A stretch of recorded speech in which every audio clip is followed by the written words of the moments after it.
अच्छा जी, अब ये जो टॉपिक है इसके अंदर 3 चीज़ें हैं। एक तो नंबर 1 रीज़न्स हैं डार्क पास्ट की, वो आपने बतानी है। उसके बाद जो है वो ब्राइट फ्यूचर के जो प्रॉस्पेक्ट्स हैं उसके पीछे फैक्टर्स हैं वो बताने हैं, साथ अपने सॉल्यूशन देने हैं कि वो ब्राइट फ्यूचर हम कैसे कर सकते हैं। आप देखें कि इसके अंदर 3 चीज़ें हैं, तो आप कोशिश करें कि 6-7 पॉइंट हर हेडिंग के नीचे आएँगे। 6-7 उसके अंदर रीज़न्स आ जाएँगे, 6-7 फैक्टर्स ब्राइट फ्यूचर के, और फिर 6-7 जो है आपके इसके आ जाएँगे सॉल्यूशंस आ जाएँगे। ठीक है, तो आपने कोशिश करनी होती है कि अभी प्रैक्टिस के दौरान आपने अराउंड 20 पॉइंट्स आपकी आउटलाइन में होने चाहिए लाज़मी तौर पर। ठीक है, ये आपने याद रखना है तो। लेकिन यहाँ पे एक चीज़ जो एडिशन है, वो ये है कि जब आप सॉल्यूशंस या रिकमेंडेशंस लिखेंगे, तो 2 लफ्ज़ हैं वो आपने सिर्फ़ इस्तेमाल करने हैं, उससे हट के आपने इस्तेमाल नहीं करना। शायद मैंने यहाँ पे लिखा होगा, कहीं पे नहीं है। अच्छा, मैं आपको दिखा देता हूँ। ये है आपके पास एक नंबर 5 हेडिंग देखें आप इसकी कि further strategies are needed to mitigate impacts of कोविड-19 इन पाकिस्तान। यानी कि पाकिस्तान में कोविड-19 के जो इम्पैक्ट्स हैं उसके ऊपर एक एसे था और उसमें हम सॉल्यूशन दे रहे हैं। जब भी आपने आउटलाइन देनी है और उसके अंदर सॉल्यूशन लिखनी है तो आपने शुड और मस्ट यूज़ करना है। This should be done, this must be done, this should be done, this must be done. इसके अलावा कैन है, कुड है, विल है, वुड है, नीड है, कुछ भी आपने यूज़ नहीं करना। इसको देखें नंबर 1 को, the government must improve health care sector through investment and better facilities. Must का इस्तेमाल हुआ है। उसके बाद जो लास्ट में अगर आप देखें तो उसके अंदर शुड इस्तेमाल हो रहा था। Future is digital and the government should introduce digital services in economic and education sectors amidst the pandemic. ठीक है, तो आपने जब भी सॉल्यूशंस लिखने हैं तो आपने शुड और मस्ट यूज़ करना है। ये 2 लफ्ज़ लिखने हैं। ठीक है, फॉर एग्ज़ाम्पल हम यहाँ पे आते हैं, मैं आपको 1-2 लिख के दिखाता हूँ कि अब इसको कैसे करेंगे। ठीक है, हम कह सकते हैं फॉर एग्ज़ाम्पल कि political parties must ensure democracy within. ठीक है ना? जी, हम कह देते हैं। उसके बाद हम कहते हैं कि leadership in Pakistan should focus on across the board accountability. ठीक है? तो बेसिकली जब भी आपने सॉल्यूशंस, रिकमेंडेशंस वे फॉरवर्ड देना है, तो आपने उसके अंदर शुड और मस्ट यूज़ करना है। ठीक है? ये बात क्लियर है? उसके बाद आपने एक और चीज़ जो याद रखनी है वो ये है कि हाँ जी, असर्टिव होना होता है। यानी कि आपने सॉल्यूशन देते हुए शुड और मस्ट यूज़ करना होता है, बिल्कुल। जैसे आप एक पॉलिसी दे रहे होते हैं, आपकी तरफ से एक सॉल्यूशन आ रहा है, आपकी तरफ से जो है वो एक वे फॉरवर्ड आ रहा है, आप उसको इम्पोज़ करना चाहते हैं, तो आपने वही टोन टोन यूज़ करनी होती है। अच्छा जी, अब एक और चीज़ आपने याद रखनी है कि आपकी आउटलाइन में आपकी आउटलाइन में जितने पॉइंट्स होते हैं, वो तमाम पॉइंट्स जो होते हैं, वो एक हर पॉइंट एक पैराग्राफ को शो कर रहा होता है। फॉर एग्ज़ाम्पल इसी आउटलाइन को देखते हैं, ये आपके सामने है। अब इसमें नंबर 1 क्या आपकी जो इंट्रोडक्शन है, ठीक है? इसका एक पैराग्राफ बनता है। उसके बाद जो आपकी ये दूसरी हेडिंग आ रही है, ये ओवरव्यू टाइप है। इसको अगर आप चाहें इग्नोर कर दें बिल्कुल। नंबर 3 हेडिंग को देखें। अब नंबर 3 हेडिंग है तो इसके नीचे कितने पॉइंट है? 8 पॉइंट्स हैं। तो ये 8 पैराग्राफ बन जाएँगे। जो फर्स्ट पॉइंट है उसका फर्स्ट पैराग्राफ बन जाएगा, दूसरे का 2 पैराग्राफ, फिर तीसरे का, चौथे का, ये सारे पैराग्राफ हैं। तो आपने जब आउटलाइन बनानी होती है, तो उसके अंदर आपने ये ख़्याल रखना होता है कि उसकी जो लेंथ है वो मुनासिब होनी चाहिए। 17 से 18 पैराग्राफ्स आपको चाहिए, तो दैट मीन्स के आपकी आउटलाइन में जो टोटल पॉइंट्स हैं वो 17 से 18 होने चाहिए, कम अज़ कम। ये डिस्क्रिप्टिव एसे के लिए रिक्वायरमेंट है, पेपर की बात हो रही है, ठीक है ना? ये फ़ॉर्मूला इसको आपने याद रखना है। अभी प्रैक्टिस के लिए आप लोग ज़्यादा लिख सकते हैं ताकि आपका कलम चले, आपका हाथ सीधा हो, गलतियाँ करें वो ठीक हों, तो उसके लिए कोई इश्यू नहीं है, आप जितना चाहें लिखें उसके अंदर। मतलब ये कि 17-18 से ऊपर आप लोग लाज़मी किया करें प्रैक्टिस के दौरान। बट ये फ़ॉर्मूला आपने याद रखना है कि जो आपकी आउटलाइन में एक पॉइंट होता है, वो एक पैराग्राफ को शो कर रहा होता है। तो ये 8 पॉइंट ये हैं, ये 8 पैराग्राफ ये बन जाएँगे। अब उसके बाद नंबर 4 हेडिंग के नीचे 3 पॉइंट्स है, 3 पैराग्राफ ये बन जाएँगे, 8 और 3 11। उसके बाद नंबर 5 हेडिंग है, उसके नीचे 3 पैराग्राफ, 3 पॉइंट्स हैं, तो ये 3 पॉइंट्स ये बन जाएँगे। यानी कि तकरीबन 14 पैराग्राफ्स ये बनते हैं। अच्छा, अगर कोई हेडिंग दी गई हो और उसके नीचे कोई सब पॉइंट ना हो, जैसे फॉर एग्ज़ाम्पल ये नंबर 2 हेडिंग है, ठीक है ना। ये नंबर 2 हेडिंग है, तो इसके नीचे हमने कोई सब पॉइंट नहीं लिखे, जैसे कि हमने तीसरी हेडिंग के नीचे लिखे हुए हैं। तो अगर कोई हेडिंग है और उसके नीचे सब पॉइंट नहीं है तो वो क्या होगा, वो एक पैराग्राफ होगा। समझ आइए बात की। यानी कि बेसिकली ये जो नंबर 2 हेडिंग है ये एक मुकम्मल पैराग्राफ बन जाएगा, हमारा पैराग्राफ इसी के ऊपर बन जाएगा। ठीक है, तो इसको भी हम गिनते हैं। अब जी मैं आपको क्यों बता रहा हूँ, ये इसलिए बता रहा हूँ कि जब आपने सोल्यूशंस लिखने होते हैं और अगर आपसे ना पूछा गया हो, आपसे ना कहा गया हो, बट आपने लाजमी देना है। और उसको देने का तरीका ये है कि आप सिर्फ ये लिख सकते हैं कि जैसे मैंने यहाँ पे बताया था आपको कि ये जो आपने लिखे थे सॉल्यूशंस रिकमेंडेशंस, ठीक है, यहाँ पे तो आपने जो है प्रॉपरली उसको लिखा है। अगर आपसे ना पूछा गया हो तो उसका देने का तरीका ये है कि आप हेडिंग देंगे। जैसे फॉर एग्जाम्पल नंबर 4 हेडिंग है द वे फॉरवर्ड, इतना लिख के आपने इसको अंडरलाइन कर देना है मार्कर से, जस्ट बिफोर योर कंक्लूजन, बस इतना सा लफ्ज लिख देना है और ये आपका एक पैराग्राफ बन जाएगा। जितने भी सॉल्यूशंस आप देना चाहेंगे, जितने भी आपके पास आइडियाज होंगे कि एक टॉपिक के ऊपर आपने कुछ सॉल्यूशन देने हैं, कोई प्रपोजल्स देने हैं, कोई पॉलिसी पेश करनी है, वो इसी एक पैराग्राफ के अंदर आप कर सकते हैं। अभी के लिए इतना याद रखना है, वो पैराग्राफ के अंदर जब हम जाएंगे मजीद डिटेल में तो हम इंशाल्लाह डिस्कस करेंगे उसको। ठीक है, अब अगर आउटलाइन के हवाले से कोई कन्फ्यूजन है, कोई सवाल है, तो आप लोग पूछ सकते हैं। ठीक है, तो मैंने ये सोचा है कि अभी के लिए जो है वो आज आपको एक क्लास में एक और आउटलाइन करवाएंगे। ठीक है, और जो आपका इंट्रोडक्शन का लेक्चर है वो कल पे जाएगा। ठीक है, इंट्रोडक्शन जो है वो हम कल करेंगे। अभी हम एक आउटलाइन लेंगे, एक टॉपिक लेंगे और उसकी हम यहाँ क्लास के अंदर ही प्रैक्टिस करेंगे उसकी। मैं अभी स्क्रीन शेयरिंग ऑफ कर रहा हूँ 2 मिनट के लिए, मैं टॉपिक निकाल लूँ, कोई सवाल वगैरह है? हाँ जी, अगर प्रॉस एंड कॉन्स पूछे तो वो ही देने हैं आपने। ठीक है, मुझे एक टॉपिक देखने दें कि कौन सा टॉपिक आपको जो है वो प्रैक्टिस करवाना है अभी क्लास में। श्योर।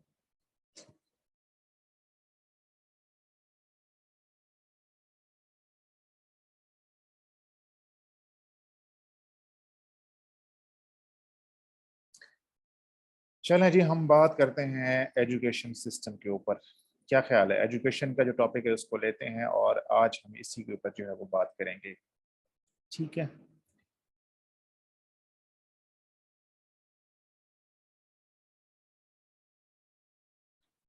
मुझे ये देखने देंगे।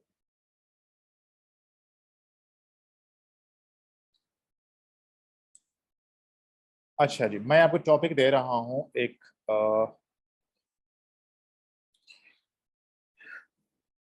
हाँ जी, क्या सवाल पूछा है सर? इसमें फर्क तो नहीं पड़ता कि एक हेडिंग में सब हेडिंग ज्यादा हो और दूसरे हाँ, इसमें कोई फर्क नहीं पड़ता, बट ये चीज़ इंपॉर्टेंट होती है, आगे जाके इसको हम डिस्कस करेंगे कि सम टाइम आपके पास अ, दो चीज़ें पूछी गई होती हैं, सम टाइम जो है वो एक ही चीज़ पूछी गई होती है या सम टाइम तीन चीज़ें पूछी गई होती हैं। फॉर एग्जांपल, जैसे आपका टॉपिक था कि global warming causes effects and solutions, अब तीन चीज़ें पूछी गई हैं तो इसमें आप बैलेंस कर सकते हैं, 4 5 6, 4 5 6 जितना चाहें कर सकते हैं।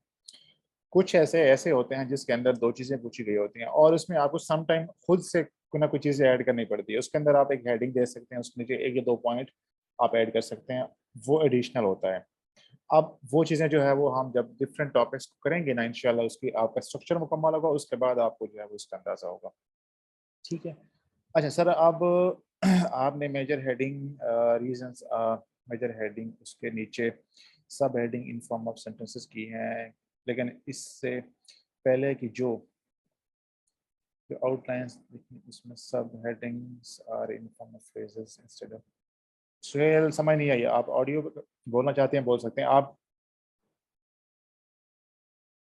पेरेंट हेडिंग देते हैं और सब हेडिंग, हाँ यार ये होता है, फॉर्मेट इस्तेमाल होता है। अच्छा, चलें हम इस पे थोड़ा सा बात कर लेते हैं कि ये हम सेंटेंसेस क्यों यूज करते हैं आउटलाइन के अंदर। मैंने आपसे कहा था कि जैसे कि मैं आपको दिखाता हूँ। ठीक है, देखें ये आपके पास आउटलाइन है। ये जो है हेडिंग्स है, नंबर 3 हेडिंग को देखें ये फ्रेज की फॉर्म में है, नंबर 4 को देखें ये फ्रेज की फॉर्म में है, नंबर 5 को देखें ये फ्रेज की फॉर्म में, बट इनके जो नीचे हैं वो सेंटेंसेस हैं। अब हम सेंटेंसेस क्यों लिखते हैं, इसकी क्या रीज़न है, हम फ्रेज क्यों यूज़ नहीं करते? देखें, जब आप आउटलाइन बनाते हैं और आउटलाइन आप ऐसे में लिखते हैं और अपने ऐसे स्टार्ट करते हैं तो सबसे पहली चीज़ जो एग्जामिनर देखता है वो आपका क्या होती है, आउटलाइन होती है। तो आपकी आउटलाइन को पढ़ने के बाद वो बहुत सारी चीज़ें जो है वो उसके माइंड में बनती हैं, इंप्रेशन बनता है। लाइक आपका जो लैंग्वेज है वो कैसी है, नंबर वन, क्या आपको मुकम्मल कमांड हासिल है, आप करेक्ट और राइट किस्म की जो लैंग्वेज है, एडिकेट किस्म की लैंग्वेज है, वो लिख सकते हैं कि नहीं लिख सकते। नंबर टू, जो आप बात कहना चाहते हैं वो उसके लिए आप किस तरह के वर्ड सिलेक्शन कर रहे हैं, वो ठीक है कि नहीं है, कॉन्टेक्स्ट के अकॉर्डिंग है कि नहीं है, वर्बोसिटी तो नहीं है कहीं पे, कहीं आप गलती तो नहीं कर रहे।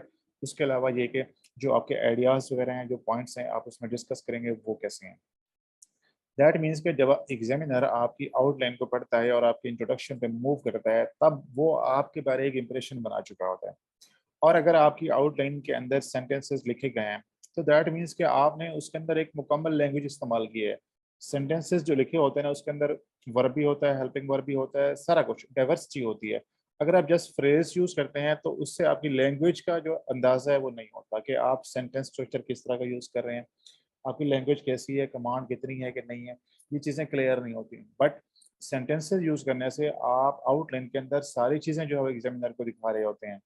उससे क्या होता है कि जब आपकी सारी चीज़ें ठीक होती हैं, करेक्ट होती हैं और आपने एक लॉजिकल वे में आउटलाइन बनाई हुई है, रेलेवेंट भी है, तो जब आपका इंट्रोडक्शन वो जाता है उसके ऊपर, तो वो आपके साथ थोड़ा सा सिंपैथेटिक हो चुका होता है। तो दैट मीन्स कि वो आपको बेसिकली जो है वो पास करने की जो है वो फेवर में होता है, अगर आप आगे जाके कोई गलती नहीं करते। तो इसीलिए आप हमेशा जो है वो सेंटेंसेस यूज़ करें। मैंने हमेशा ही सेंटेंसेस यूज़ किया और कभी इशू नहीं हुआ इसके हवाले से। ठीक है, ये बड़ा एक सेफ किस्म का और आसान किस्म का ऑप्शन है। ठीक है। अब क्लियर है ये बात सेंटेंसेस के हवाले से। जी सुहेल, आपको समझ आ गई इस बात की? ठीक है। अच्छा जी, चले हम टॉपिक लेते हैं एजुकेशन वाला। ठीक है, इसको मैं यहाँ पे जो है वो निकालता हूँ। टॉपिक लेते हैं हम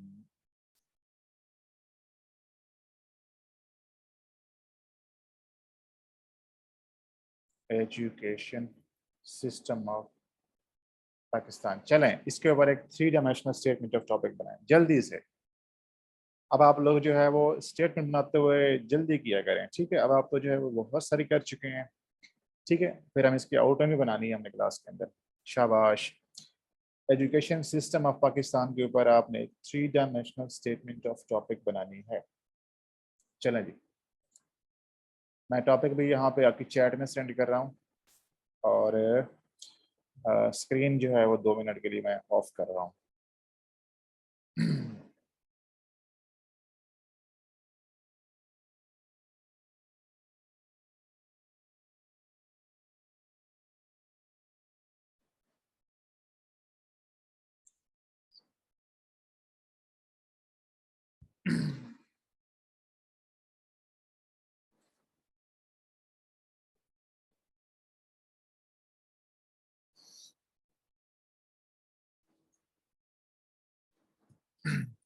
शाबाश शाबाश, स्टार्ट हो जाए सारे लोग। स्टेटमेंट ऑफ टॉपिक बनाए अपनी अपनी। Education system of Pakistan.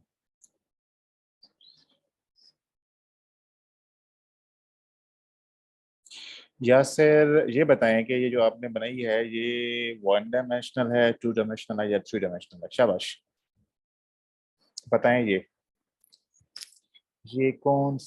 कितने डायमेंशन की स्टेटमेंट बनाई है आपने?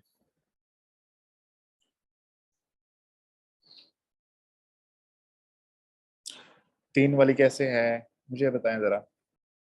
शाबाश, एक्सप्लेन करें कि ये थ्री डायमेंशनल कैसे है।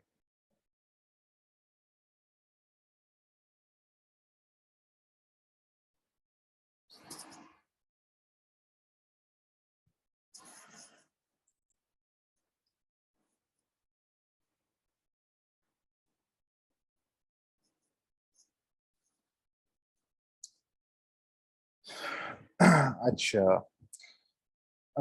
First challenges, second control and third measures.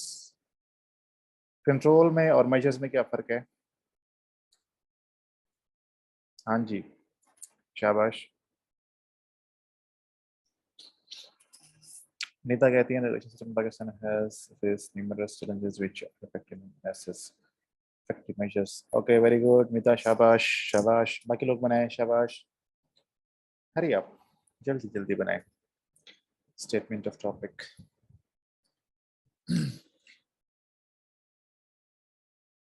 हाँ जी यासिर, बिल्कुल ये टू डायमेंशनल है।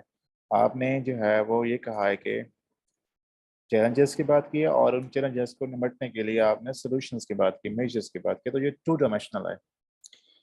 अच्छा जी, ज़ैनब कहती है Pakistan system is a long one with 5 levels and it is purposeful. Zainab क्या हो गया आपको?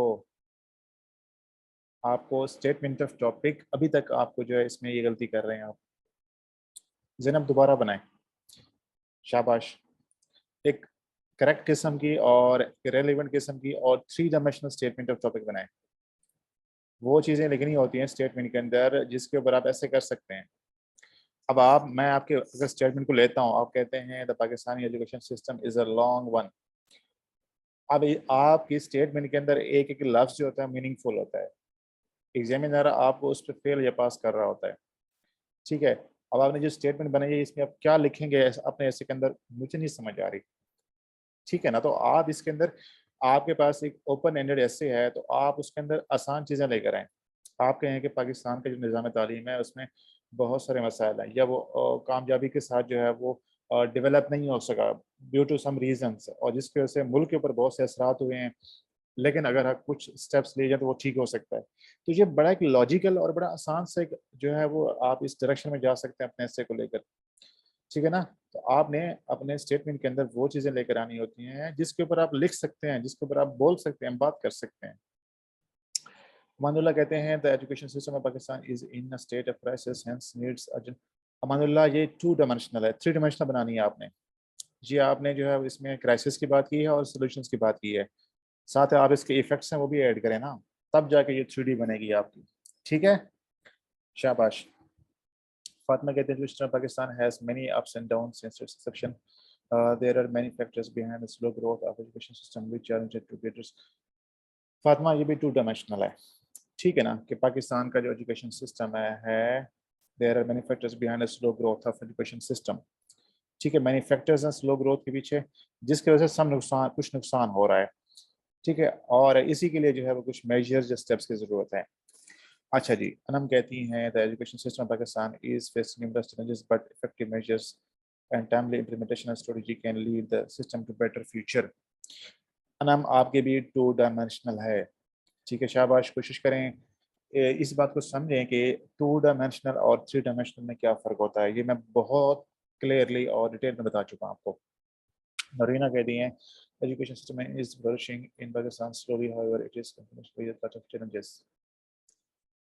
शाबाश, बिल्कुल ठीक है। आपने ये कहा है कि स्लोली कर रहा है तो ज़ाहिर है उसके पीछे फैक्टर्स हैं, ठीक है। अब वो जो है वो उसके अंदर कुछ चैलेंजेस भी मौजूद हैं लेकिन कुछ स्टेप्स ले तो बेहतर हो सकते हैं। शाबाशी 3D है।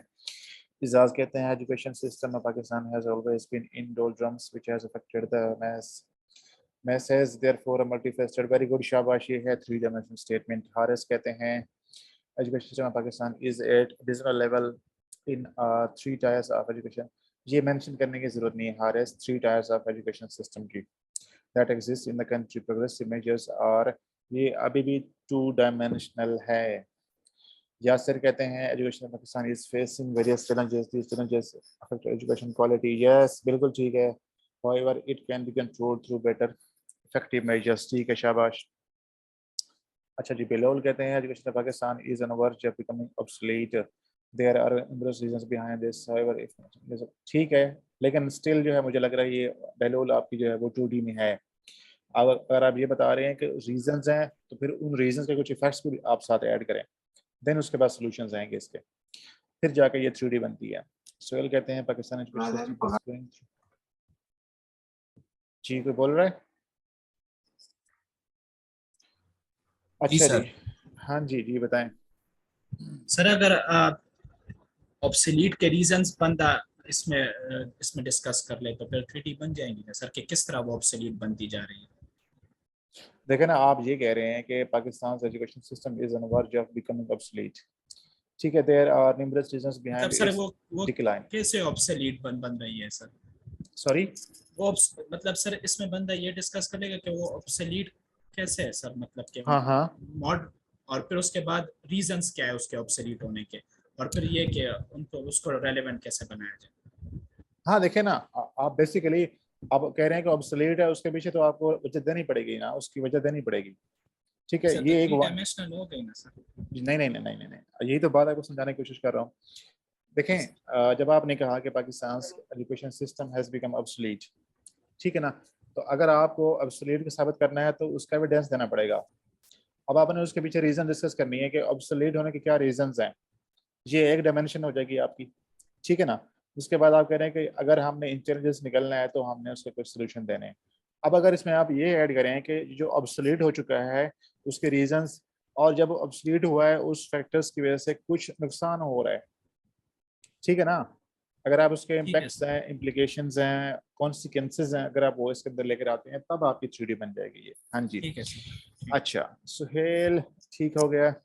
Suhail system is going through crisis affecting country, बिल्कुल ठीक है। मनी फ्रंट्स एंड यस शाबाश। अमानुल्लाह कहते हैं education system of Pakistan is in state of crisis which has affected the overall health of Pakistan has very good शाबाश अमानुल्लाह, बिल्कुल three dimensional, ये ठीक है। अब्बास कहते हैं education system has been confronting numerous challenges which is the need of the state to withstand on its footing however the recent steps, ठीक है अब्बास, ठीक है, बिल्कुल ठीक है। इफेक्ट्स नहीं बताए, बिल्कुल सिर्फ रीजंस बताइए। हाँ जी, हाँ जी, ठीक है। अच्छा जी, अब हमने इसी के ऊपर एक जो है वो आउटलाइन कंस्ट्रक्ट करनी है। अब हम जो है वो ब्रेनस्टॉर्मिंग करेंगे, ठीक है। अच्छा, आप लोग मुझे बताएं कि क्या वो 4 स्टेप्स हैं। शाबाश, सब लोग मुझे वो 4 स्टेप्स बताएं, चैट में बताएं। वो कौन से 4 स्टेप्स होते हैं जब हम आउटलाइन बनाते हुए फॉलो करते हैं।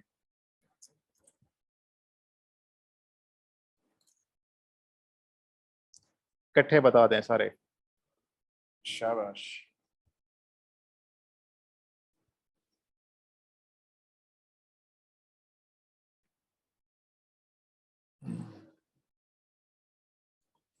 शाबाश नरीना, बिल्कुल ठीक। ब्रेनस्टॉर्मिंग होती है, verification, logical reasoning, logical sequence होता है, कंटेक्चुअलाइजेशन होती है।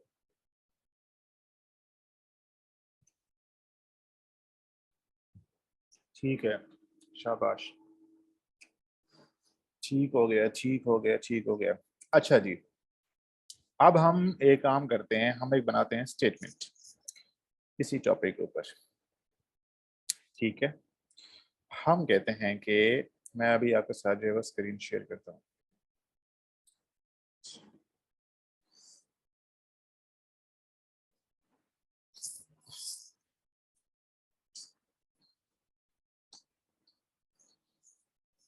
Education system of Pakistan could not develop due to some reasons which as a result have affected the country in numerous ways. However, set of practical reforms can help improve this education system. ठीक है, ये आपके पास एक 3 dimensional statement of topic है। Number 1 आपने क्या बात की है कि पाकिस्तान का जो एजुकेशन सिस्टम है it could not develop due to some reasons, कि इतना मेच्योर, इतना क्वालिटी वाला या इतना बेहतर नहीं हो सका, उसके पीछे कुछ रीजंस हैं। और जब वो क्वालिटी नहीं रही तो ज़ाहिर है उसकी वजह से कुछ इफ़ेक्ट्स हो रहे हैं उसके। और लेकिन अगर हम कुछ एक स्टेप्स लेते हैं, मेजर्स लेते हैं, रिफॉर्म्स लेकर आते हैं तो उससे जो एजुकेशन सिस्टम है इसको हम बेहतर कर सकते हैं। चलें जी, अब आप मुझे सब लोग बताएं चैट के अंदर, शाबाश, कि Pakistan education system could not be developed due to some reasons. वो कौन कौन से रीजंस हैं, वो कौन कौन से फैक्टर्स हैं जिसकी वजह से हमारा एजुकेशन सिस्टम डेवलप नहीं हो सका, क्वालिटी वाला। ठीक है, शाबाश, बताएं कौन से फैक्टर्स हैं।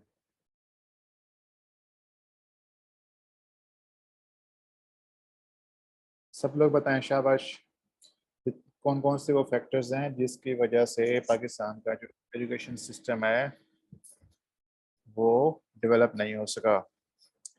हाँ जी, एब्सोल्यूट कंटेंट, ठीक है। डिफरेंट स्कूलिंग सिस्टम, अच्छा। आवाज़ आती है, किसको आवाज़ आती है? अब्बास, ऑब्सोलीट कंटेंट है, डिफरेंट स्कूलिंग मीडियम्स हैं, आउटडेटेड करिकुलम है, करप्शन है, education was never the priority of, very good Anam, शाबाश। ठीक है, अच्छा मैं यहाँ पे लिखता हूँ आपके सामने जो पॉइंट्स हैं। ये एक मिनट, इसको मैं इसके बजाय से पेजेस में खोल देता हूँ।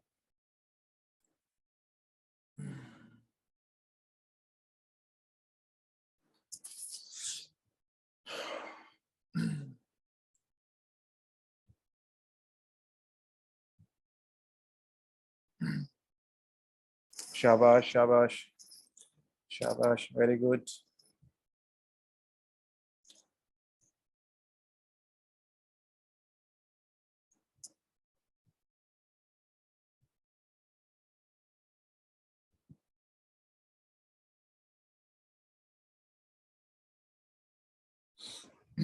अच्छा जी,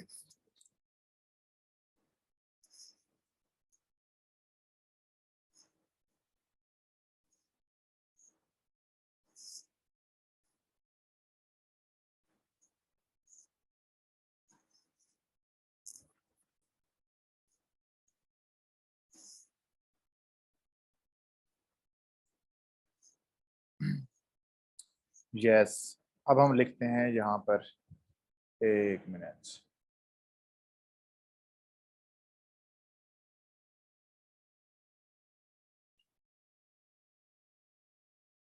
अब हम यहाँ पे लिखते हैं ये जो आप लोगों ने पॉइंट्स बताए थे कि multiple education system, multiple education systems. उसके बाद हमारे पास आते हैं कि एक मिनट एक मिनट, ये कहाँ पे चले गए, बस करें आप बस करें, रुक जाए, मैं यहाँ पे नोट कर लूँ, उसके बाद फिर हम अगले स्टेप पे जाएंगे। अच्छा, यस, आउटडेटेड करिकुलम, ठीक है। उसके बाद आपके पास आता है करप्शन, शाबाश। उसके बाद आती है कि लो बजट अलोकेशन कह सकते हैं, अनम वाला पॉइंट जो है, ठीक है। इंफ्रास्ट्रक्चर इश्यूज हैं, अच्छा जी। उसके बाद है आपके पास लैक ऑफ टीचर ट्रेनिंग, शाबाश, टीचर ट्रेनिंग। ये पॉइंट्स मैं आप लोगों के लिए नोट कर रहा हूँ कि आपको जो मिलेंगे रफ, इसी के ऊपर आपने आउटलाइन बनानी होगी आगे जाकर, ठीक है। इसके अलावा जो है वो आप वीक एजुकेशनल पॉलिसीज, ठीक है। अच्छा जी, उसके बाद हम कह सकते हैं कि लेक ऑफ रिसर्च, ठीक है। उसके बाद आप कह सकते हैं कि पॉवर्टी, आप कह सकते हैं इकोनॉमिक इश्यूज, ठीक है। देन आप कह सकते हैं कि शॉर्ट टर्म पॉलिसीज,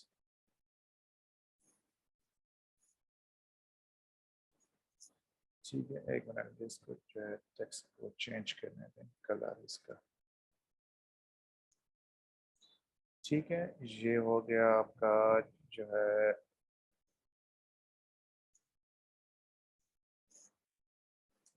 ये पॉइंट, अच्छा जी। इसके अंदर मजीद आप ऐड कर सकते हैं, आप चाहें तो इसके अंदर क्या ऐड कर सकते हैं, फाइनेंशियल इंस्टेबिलिटी, यूनिफॉर्म अन यूनिफॉर्म एजुकेशन, इंफ्रास्ट्रक्चर हो गया, अंडर ट्रेन टीचर्स हो गए, नॉन अफोर्डेबिलिटी, एक्सपेंसिव एजुकेशन, ठीक है। आप कह सकते हैं उसके अलावा जो है वो नो क्रिएटिविटी, वेरी गुड, शाबाश, ठीक है ना। नो क्रिएटिविटी है, जेंडर डिफरेंसेस हैं, ठीक है। इसके अंदर आप यस, नेपोटिज्म, टिज्म वगैरह आप कह सकते हैं, नेपोटिज्म, करप्शन, ठीक है। ये आप इसके अंदर ऐड कर सकते हैं। एक और पॉइंट आप कह सकते हैं कि conventional teaching methods, conventional teaching methods, ठीक है। अब ये आपके पास आइडियाज हैं, ठीक है। अब आप लोगों ने क्या करना है, इनको स्टेप 2 में प्योरिफिकेशन करनी है, ठीक है। उसके बाद आप इसको लॉजिकल ऑर्डर बनाएंगे, और स्टेप 4 के अंदर आप लोग जो है बेसिकली इसका क्या करेंगे,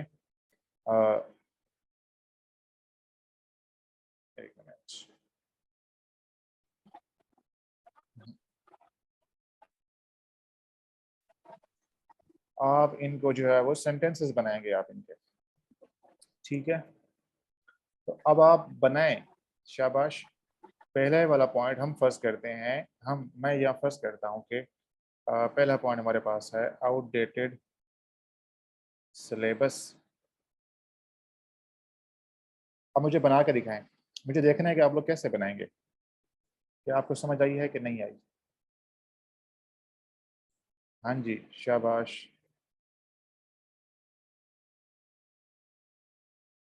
शाबाश शाबाश, बनाएं। स्टेटमेंट ऑफ टॉपिक से जोड़ना है आपने इसको, ठीक है। और आपने जो है वो सेंटेंस बनाना है। ये नीचे क्यों नहीं आ रहा?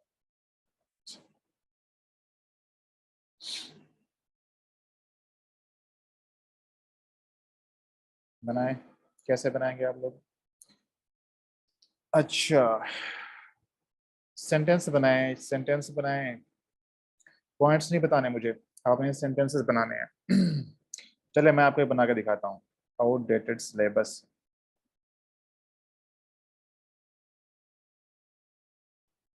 ठीक है। इसको हम कहते हैं कि outdated syllabus did not allow Pakistan to have a quality education system, ठीक है। इसी तरह अब आप दूसरे पॉइंट पे बनाए, हम कहते हैं दूसरा पॉइंट जो है फॉर एग्जाम्पल यहाँ पे हम लिखते हैं वो है आपका लो बजट एलोकेशन। शाबाश, बनाए जल्दी से इसके ऊपर बनाए। लो बजट एलोकेशन के पॉइंट के ऊपर सब लोग सेंटेंसेस बनाए, शाबाश, ताकि आप लोगों के हाथ सीधे हो जाएं। हाँ जी, शाबाश। वैसे बिल्कुल ठीक है, बिल्कुल ठीक है निता, शाबाश। नॉट रिवाइजिंग सिलेबस, ठीक है। सुहेल ठीक है, एहसास ठीक है, जैना बिल्कुल ठीक। हाँ जी, इसके ऊपर बनाए कि लो बजट एलोकेशन।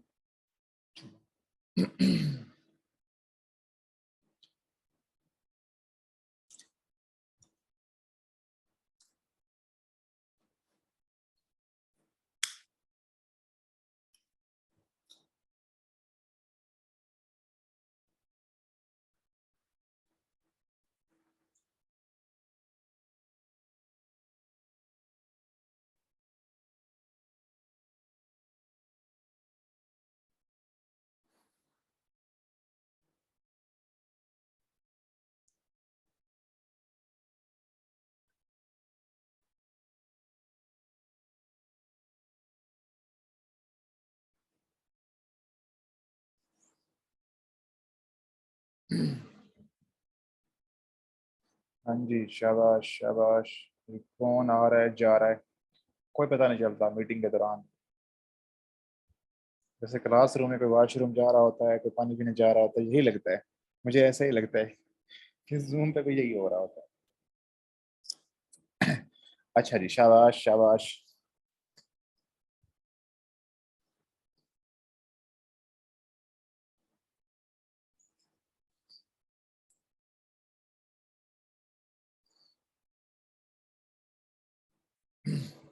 बिल्कुल वेरी गुड, शाबाश। सब लोगों के ठीक बना रहे हैं, ठीक बना रहे हैं, सब लोग ठीक बना रहे हैं।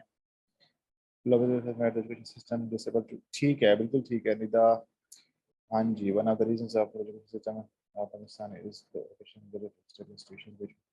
ये फातिमा, इतना लंबा सेंटेंस लिखने की बिल्कुल भी जरूरत नहीं है, इसको शॉर्ट करें। आप कह सकते हैं कि one of the reasons for for education system of Pakistan is low budget allocation, या is allocation of low budget.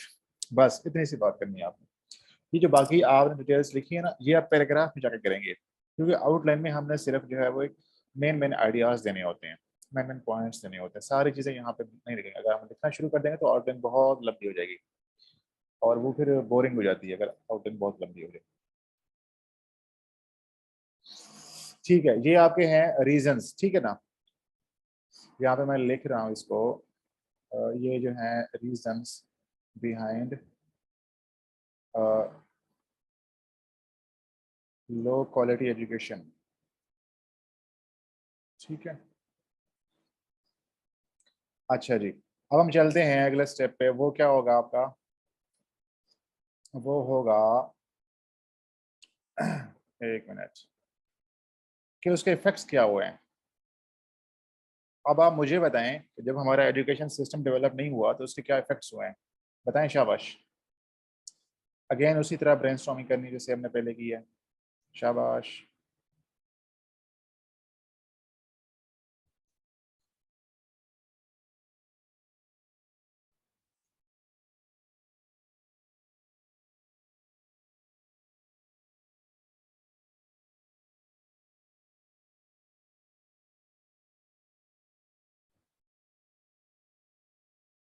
हाँ जी, लेक ऑफ क्रिटिकल थिंकिंग, शाबाश, बिल्कुल ठीक है। कंपेटिटिवनेस का इशू है, अनएम्प्लॉयमेंट है, नो न्यू एंटरप्रेन्योर्स हैं, पोर ह्यूमन रिसोर्सेज हैं। शाबाश शाबाश।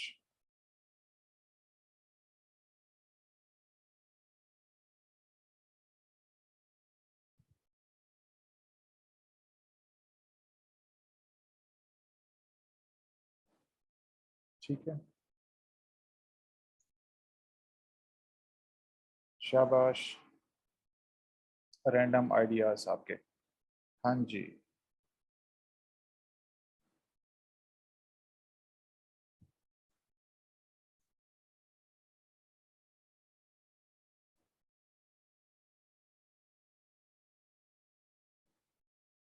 अच्छा जी, शाबाश, वेरी गुड।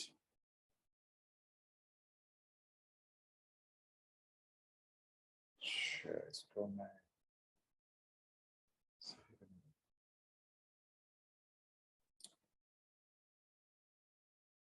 हाँ जी, ठीक है, रुक जाएं आप लोग, अब रुक जाएं।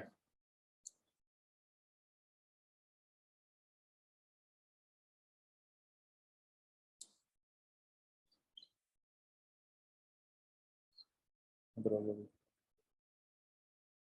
हाँ जी, 2 मिनट के लिए ब्रेक लगा लें, फिर हम अगली हेडिंग पे जाएंगे।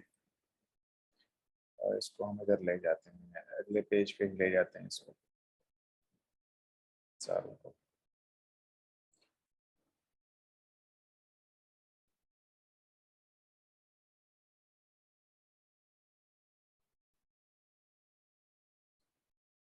अच्छा जी, उसके बाद है कि ब्रेन ड्रेन, शाबाश। ये मैं यहाँ पे जो है जो बहुत रेलेवेंट है वो लिख रहा हूँ, ठीक है। इसको आप लोग जो है फिर खुद ही इसकी क्या करेंगे, प्योरिफिकेशन करेंगे, लॉजिकल ऑर्डर बनाएंगे, और इसी की बेस पे आप जो है फिर सेंटेंसेस बनाएंगे, ठीक है। ये मैं आपकी जो है वो आसानी के लिए यहाँ पे आपको ये बना के दे रहा हूँ पॉइंट्स, ताकि आप लोगों को ज़्यादा इश्यू ना हो, मसला ना हो, ठीक है। अच्छा, हाँ जी, ठीक है, वेरी गुड। अच्छा जी, अब हमने इसके बनाने हैं जब सेंटेंसेस, तो सेंटेंसेस कैसे बनाएंगे वो मैं आपको बना के दिखा देता हूँ एक, उसके बाद जो है वो आप बाकी बनाएंगे, ठीक है।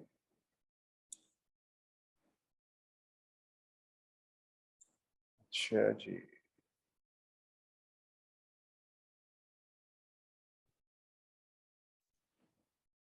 यहाँ पे आ जाएगा आपका प्योरिफिकेशन, उसके बाद आ जाएगा लॉजिकल ऑर्डर, उसके बाद आ जाएंगे सेंटेंस कंटेक्चुअलाइजेशन,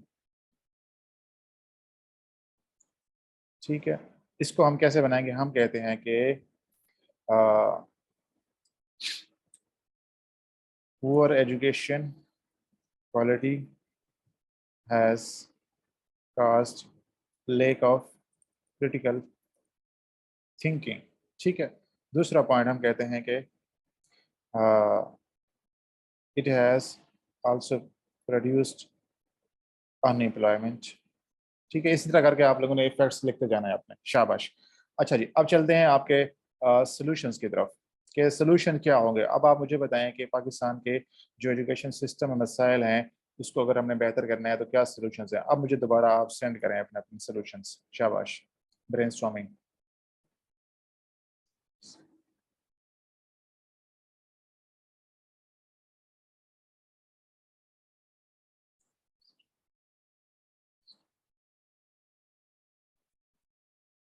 शाबाश।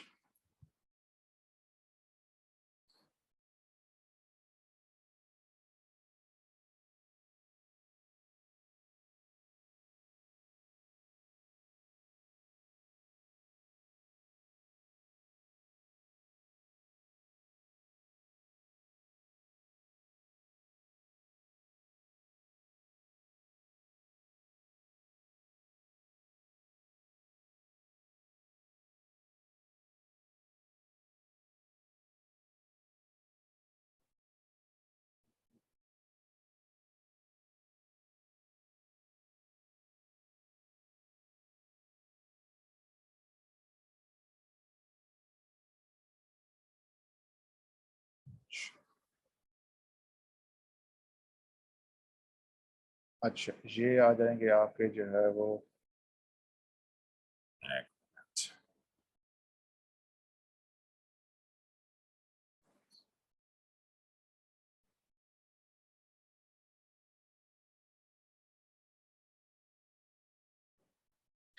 यहाँ पे आ जाएंगे रैंडम आइडियाज, उसके बाद आ जाएगी प्योरिफिकेशन, फिर आ जाएगा लॉजिकल ऑर्डर, और आ जाएगा कंटेक्चुअलाइजेशन। हाँ जी, अब आप लोग क्या कहते हैं, अब मुझे देखने हैं आपके सॉल्यूशंस। अच्छा जी,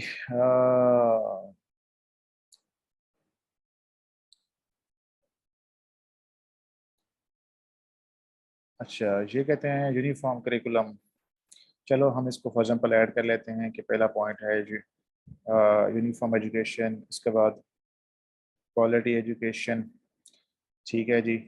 इसके बाद हम कहते हैं कि एडुकेट विद लोकेशन, शाबाश, ठीक है। इसके बाद हम कहते हैं कि जेंडर इक्वलिटी रेगुलर बॉडी, ठीक है, शाबाश शाबाश। अच्छा, उसके बाद हम कहते हैं कि टीचर ट्रेनिंग, ठीक है। उसके बाद जो है वो हम कहते हैं इम्प्रूव इंफ्रास्ट्रक्चर, शाबाश, ठीक है। उसके बाद हम कहते हैं कि मोर पॉलिटिकल विल, ठीक है, ठीक है। उसके बाद कहते हैं कि लॉन्ग टर्म पॉलिसी इम्प्लीमेंटेशन, ठीक है।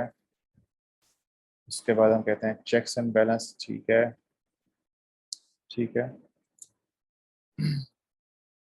टीचर्स एग्जामिनेशन सिस्टम, ठीक है, वेरी गुड। ये आप इसके अंदर जितने ऐड करते जाएंगे तो ये होते जाएंगे, ठीक है ना, अकाउंटेबिलिटी वगैरह। और इसके अंदर जी अब आप इसके सेंटेंसेस बनाएंगे, तो पहला सेंटेंस कैसे बन जाएगा कि हम कहते हैं क्वालिटी या सॉरी बजट लोकेशन की, हम कहते हैं कि the government should invest more in the in education system, should spend more budget on education, ठीक है। दूसरा पॉइंट बन जाएगा, हम कह सकते हैं कि checks and balance, there must also be a proper system of checks and balances for performance improvement, ठीक है। ये इस तरह करके आप लोग जो है वो जो मैंने स्टाइल बताया शुड और मस्ट का, वो आपने सॉल्यूशंस लिखने हैं। ये बात क्लियर है? ये आपके जो है क्या हो जाएंगे, सॉल्यूशंस हो जाएंगे।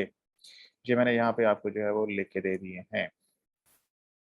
इसी ये आपके साथ मैं अभी शेयर कर देता हूँ। इसी को लेकर आपने थ्री डायमेंशनल आउटलाइन मुकम्मल तौर पर बना के लानी है कल के लिए, यही आपका टास्क होगा, ठीक है ना। यही आपको फाइल मिलेगी और इसके अलावा आपको कुछ भी नहीं मिलेगा। कोई चीज़ पूछनी हो, कोई सवाल हो तो आप पूछ लें आप।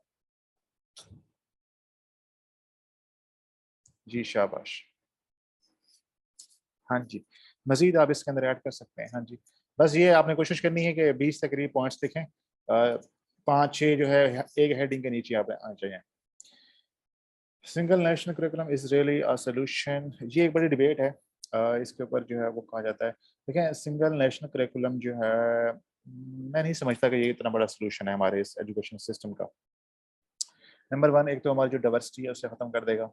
आप मतलब हर यूथ को या हर जो एक ग्रेजुएट है यूनिवर्सिटी का या कॉलेज का, उसको एक जैसा बनाना चाहते हैं, ठीक है। उसके अलावा जो एसएनसी है उसका focus more on religious education, ठीक है। उसके ऊपर भी जो है कंसर्न्स है, particularly when it comes to minorities. For example अभी जो हमारा चल रहा था एसएनसी से पहले, उसमें जो हमारी इंग्लिश की बुक्स हैं या इवन दूसरी बुक्स हैं उसके अंदर रिलीजियस कंटेंट कम है, बट अब एसएनसी के जरिए वो जो है हमारे जो जनरल सब्जेक्ट्स हैं इंग्लिश का है, उसमें जो है वो इस्लामिक कंटेंट ज़्यादा कर दिया गया, तो वो जो नॉन मुस्लिम्स हैं माइनॉरिटीज़ उनको पढ़ना पड़ता है, ठीक है। उसके अलावा के जो बजट सॉरी जो करिकुलम डेवलपमेंट होता है ना, basically it is the domain of provinces after the 18th amendment, ठीक है। ये उसकी फंडामेंटल वायलेशन है हमारे कॉन्स्टिट्यूशन ऑफ पाकिस्तान है उसकी, ठीक है। तो इसके अंदर कुछ चैलेंजेस हैं इसके अंदर, बट अब जो नई हुकूमत आई है उसने इसको बिल्कुल ऑल टुगेदर जो है वो रेप अप कर दिया है। मेरे ख्याल से अब इसको इम्प्लीमेंट नहीं करेंगे। सो इसमें प्रॉब्लम्स तो हैं, इसको मजीद जो है बेहतर हो सकता है इसके अंदर, लेकिन ये सोल्यूशन नहीं है कोई, ठीक है। हमें मजीद ओवरऑल देखा जाए ना तो ये बड़ी डिबेट है पाकिस्तान का एजुकेशन सिस्टम कैसे बेहतर हो सकता है।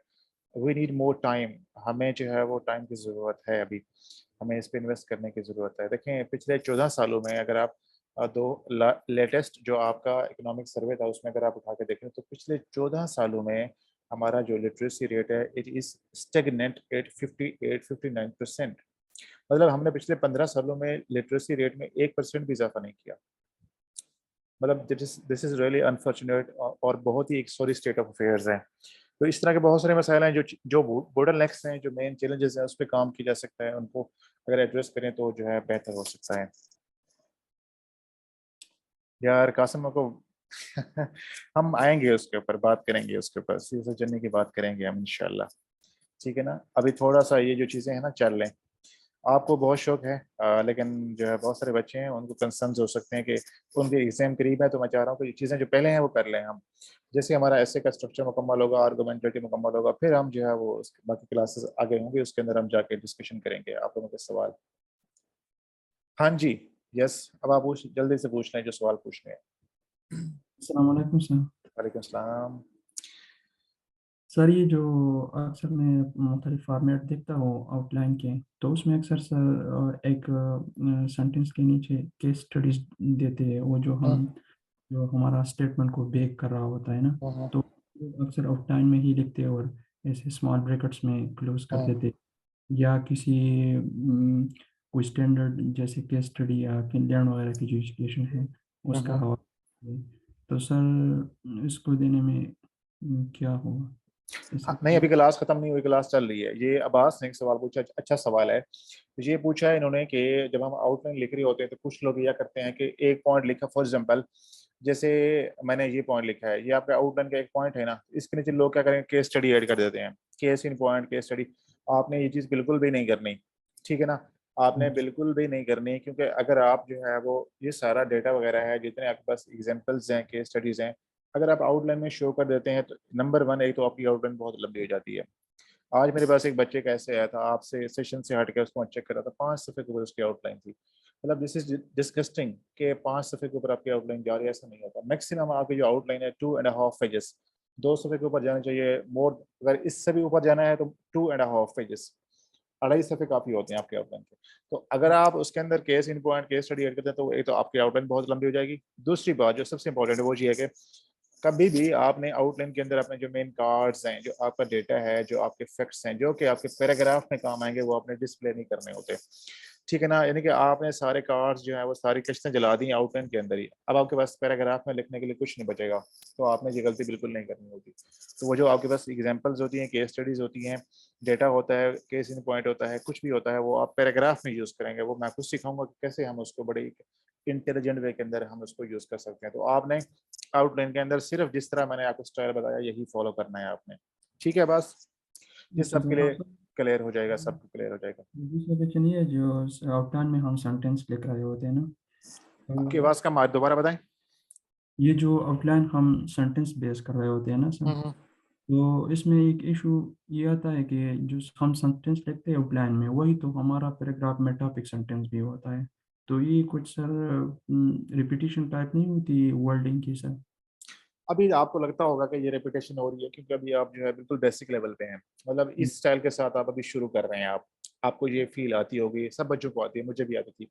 लेकिन जब आप स्ट्रक्चर मुकम्मल कर चुके होते हैं और आपकी ऐसे कमांड आती है तो आपके पास जो टॉपिक्स होते हैं वो इतने सिंपल नहीं होते, वो डाइवर्सिफाइड टॉपिक्स होते हैं, तो उसके अंदर ये इशू बिल्कुल भी नहीं आता।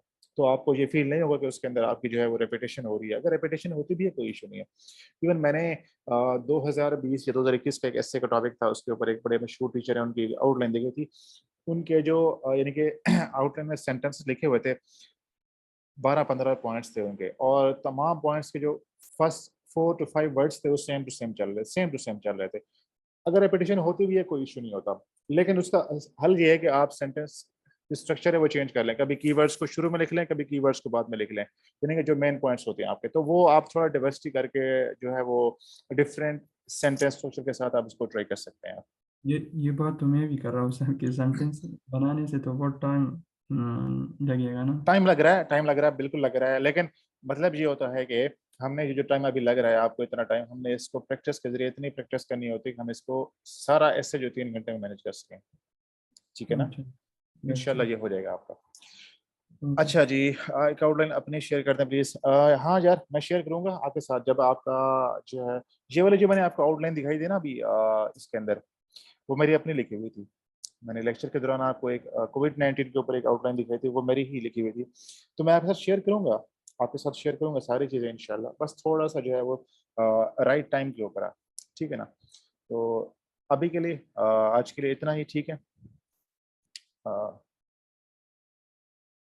साइड्स साइड्स यार, हाँ साइड्स की बात कर रहा हूँ, 2.5 साइड्स। ठीक है ना, आउटलाइन की जो मैक्सिमम लेंथ है वो आप इतनी कर सकते हैं। बस यार, क्लास खत्म होने वाली है, और कोई सवाल हो तो पूछें, तो फिर हम इसको एंड कर लेते हैं। मैं इसकी रिकॉर्डिंग ही स्टॉप कर लेता हूँ क्योंकि काफ़ी लंबी रिकॉर्डिंग हो गई है।